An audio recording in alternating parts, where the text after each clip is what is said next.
আচ্ছা, এই যে বর্তমান সময়ে খুব বেশি ডিভোর্সের প্রবণতাটা বেড়ে গেছে। কেন বেড়ে গেছে জানেন? মানুষের কাছে এখন ভালোবাসার কোনো কদর নাই, সময়ের কদর নাই, ইমোশনের কোনো কদর নাই। কদর আছে শুধু রাগ, ইগনোর, স্বার্থ, বাহ্যিক সৌন্দর্য, মোহ। এইগুলোরই শুধু কদর আছে মানুষের কাছে। মানুষকে ধরে রাখার চেয়ে ছাড়তে এরা বেশি পছন্দ করে। নিজেকে বদলানোর আগে তারা অন্যকে বদলানোর একটা প্রতিযোগিতায় নামে। তারা রাগ আর জিদের প্রতিযোগিতাটাকে বেশি প্রায়োরিটি দেয়। নিজেদের সম্পর্ক সুন্দর করার চেয়ে আরো বেটার একটা খুঁজে নেয়ার বেটার মনে হয় তাদের। মানে বুঝতে পেরেছেন? নিজেদের সম্পর্কটাকে বেটার করার চাইতে তারা অপশন খুঁজে, যে বেটার আর একটা খুঁজে নিলে মনে হয় ভালো হবে।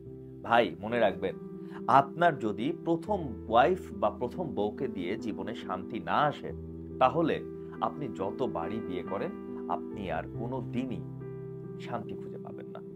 এটা মাথায় রাখবেন।